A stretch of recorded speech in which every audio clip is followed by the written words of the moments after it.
Good morning children. आपकी हिंदी कक्षा में आपका स्वागत है।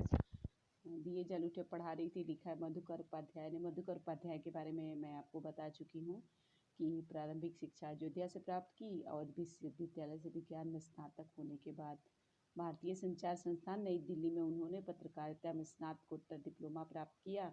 इतिहास और खासकर ब्रितानी शासन का उनकी दिलचस्पी ने उन्हें महात्मा गांधी के चर्चित दांडी मार्च की पुनरावृत्ति के लिए प्रेरित किया और उन्हें 400 किलोमीटर से अधिक की पैदल यात्रा की। आज़ादी की 50वीं वर्षगांठ पर उनकी पुस्तक 50 दिन 50 साल पहले खासी चर्चित रही।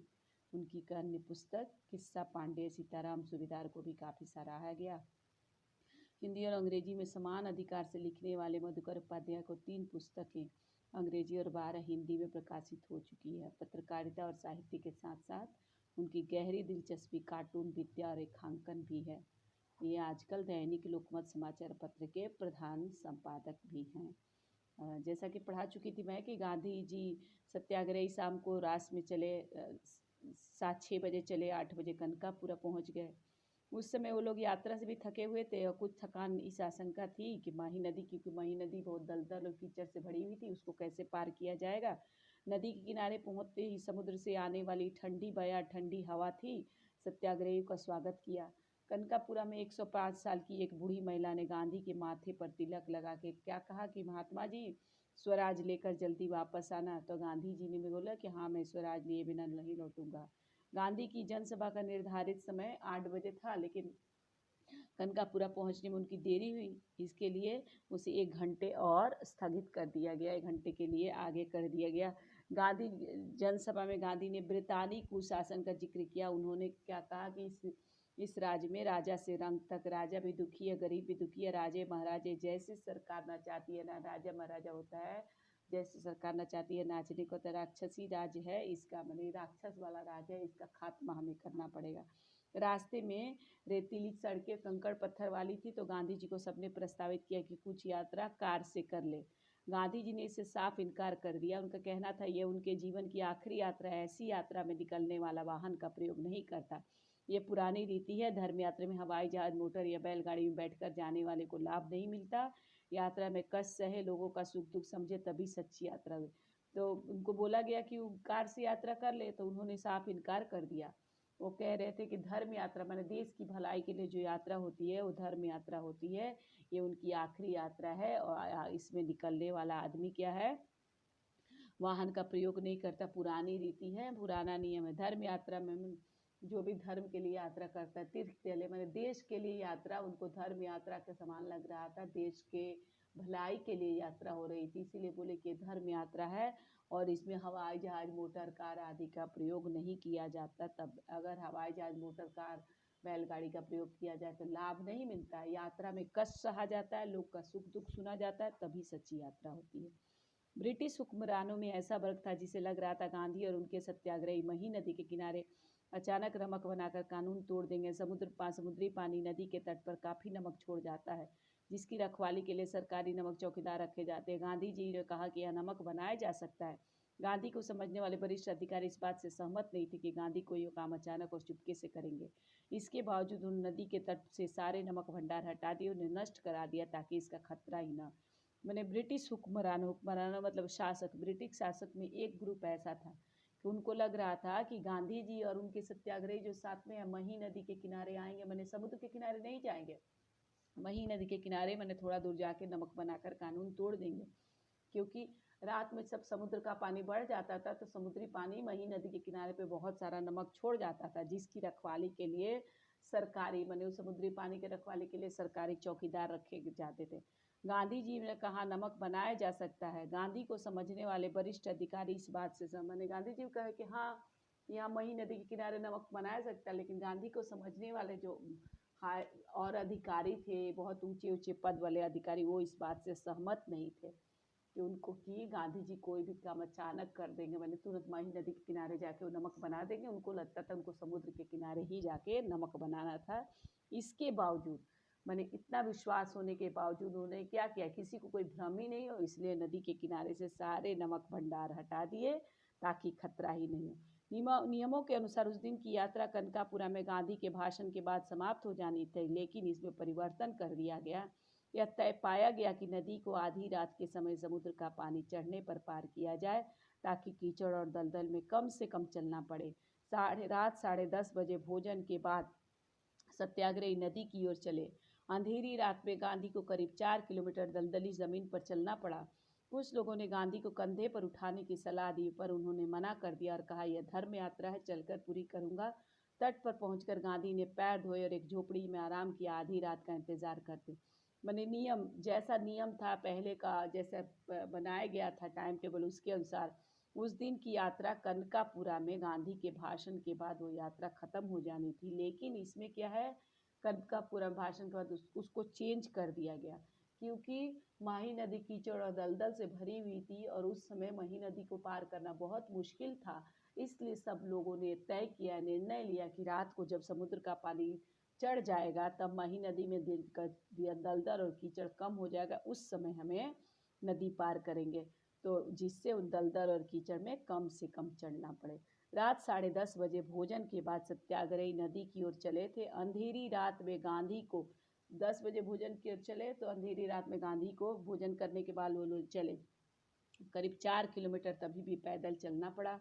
कुछ लोग उनको कंधे पर उठाने की सलाह किए थे कि कंधे पर उठा लिया जाए, इतना दलदल और कीचड़ जमीन में चलने पर उनको मुश्किल हो रही है। लेकिन उन्होंने मना कर दिया, कहा, यह धर्म यात्रा है, चलकर पूरी करूंगा। धर्म के लिए यात्रा। तट पर पहुंचकर गांधी जी ने पैर धोए और एक झोपड़ी में आराम किया, आधी रात का इंतजार। जैसे ही किनारे पर गांधी जी पहुंचे, गांधी जी ने पैर धोया और झोपड़ी में आराम किया, आधी रात को इंतजार करने लगे।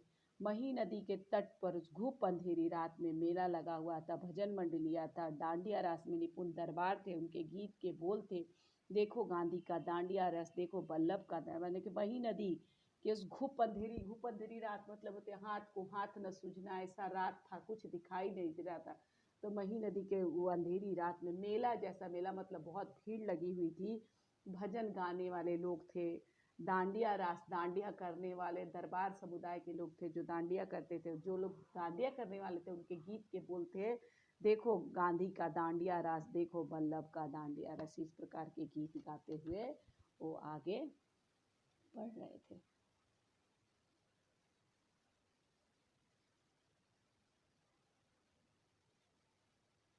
डांडिया रास, सरकार का नाच देखो, विट्ठल का दांडिया रस देखो, मैंने सब लोग डांस कर रहे थे, ये बात गाते हुए जा रहे थे, दांडिया रास, सरकार का नाच देखो, विट्ठल का दांडिया रास देखो, भगवान का दान। गांधी जी को नदी पार कराने की जिम्मेदारी रघुनाथ काका को, नदी पार कराने का जो जिम्मेदारी था, रिस्पॉन्सिबिलिटी था गांधी जी को, रघुनाथ काका को सौंपी गई थी। उन्होंने उनके लिए नई नाव खरीदी थी, उसे लेकर कनकापुरा पहुंच गए। बदलपुर के रघुनाथ काका को सत्याग्रही निषाद राज कहना शुरू कर दिया।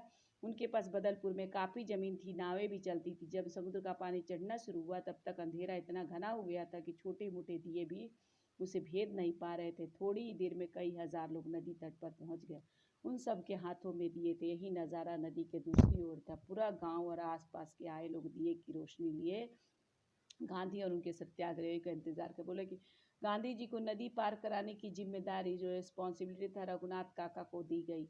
उनके लिए रघुनाथ काका एक निषाद थे, निषादों का राजा, उनको निषाद राज नाम से जाना जाता था, तो उनको निषाद राज कहा जाता था, निषाद राज में निषादों को राजा। तो उन्होंने क्या किया, उनके लिए गांधी जी लेके नया नाव खरीदा, कनकापुरा पहुंच गए। बदलपुर के रघुनाथ काका का घर बदलपुर में था, वहाँ सत्याग्रहियों ने उनको निषाद राज कहना शुरू कर दिया, क्योंकि उनके पास बदलपुर में सबसे ज़्यादा ज़मीन थी और नाव चलती थी।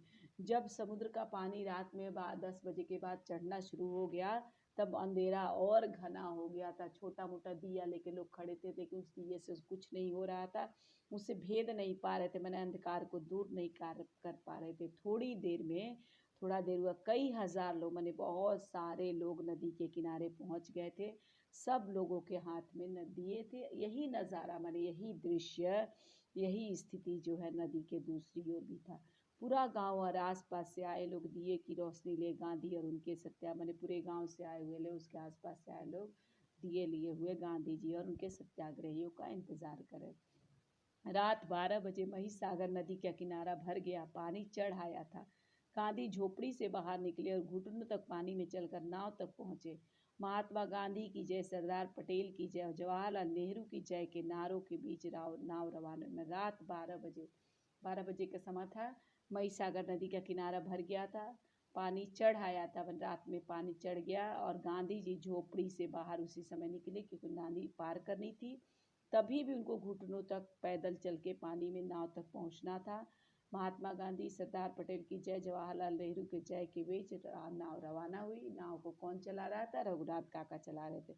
कुछ ही देर में नारों की आवाज़, मैंने वो सेम नारा, जवाहरलाल नेहरू की जय, सरदार वल्लभ भाई पटेल की जय, सत्याग्रह की जय, महात्मा गांधी की जय, इस तरह की आवाज़ जो है दूसरे तट मन दूसरे किनारे से भी आ रही थी। ऐसा लग रहा था लोग जो दोनों साइड खड़े होकर आवाज़ लगा रहे थे, नारे लगा रहे थे, ऐसा गूंज रहा था जैसे नदी नहीं हो, पहाड़ की घाटी हो, जहाँ प्रतिध्वनि, मैंने जो बात बोलो तो फिर से दोबारा वो बात वापस सुनाई देती है। गुंज अनुगुंज कहते हैं, यानी इको जो होता है वो हो रहा था। वहीं सागर के दूसरे तट पर भी स्थिति कोई भिन्न नहीं थी। उसी तरह का कीचड़ और दलदली जमीन यह पूरी यात्रा का संभवतः सबसे कठिन हिस्सा था। 1.5 किलोमीटर तक पानी और कीचड़ में चलकर गांधी रात 1 बजे उस पार पहुंचे, सीधे विश्राम करने चले गए। गांव के बाहर नदी के तट पर ही उनके लिए झोपड़ी पहले से तैयार कर दी गई थी। गांधी के पार उतरने के बाद भी तट पर दिए लेकर लोग खड़े थे। अभी सत्याग्रहियों को भी उस पार जाना था। शायद उन्हें पता था रात में कुछ और लोग आएंगे जिन्हें नदी पार करना। महिसागर नदी, मैंने रात में मई नदी में समुद्र मिल जाता है, इसलिए महिसागर कहा जाता है। महिसागर नदी के दूसरे तट, मैंने दूसरे किनारे पर स्थिति कोई अलग नहीं थी। वैसे ही कीचड़ और दलदली जमीन था। पूरी यात्रा, मैंने जितना यात्रा था उसका सबसे कठिन हिस्सा था। 1.5 किलोमीटर पानी और कीचड़ में चलकर गांधी जी रात में 1 बजे पहुंचे उस पार और सीधे आराम करने चले गए। गांव के बाहर नदी के तट पर ही उनके लिए, मैंने गांव के बाहर नदी के किनारे पर उनके लिए झोपड़े तैयार कर दिए गए थे। गांधी जी के पार उतरने के बाद भी तट पर दिए लेकर लोग खड़े रहे। क्यों खड़े रहे? क्योंकि अभी सत्याग्रहियों को, मैंने और सारे सत्याग्रही आएंगे, उनको भी उस पार जाना है, उनको भी नदी पार करानी है। इसीलिए सोचे कि रात में जितने लोग आएंगे उनको अंधेरा क्यों महसूस हो, उनके लिए दिए खड़े लेके खड़े थे ताकि वो लोग भी नदी पार कर सकें। धन्यवाद बच्चों, खुश रहिए, स्वस्थ रहिए, घर में रहिए, थोड़ा बहुत पढ़ाई कीजिए।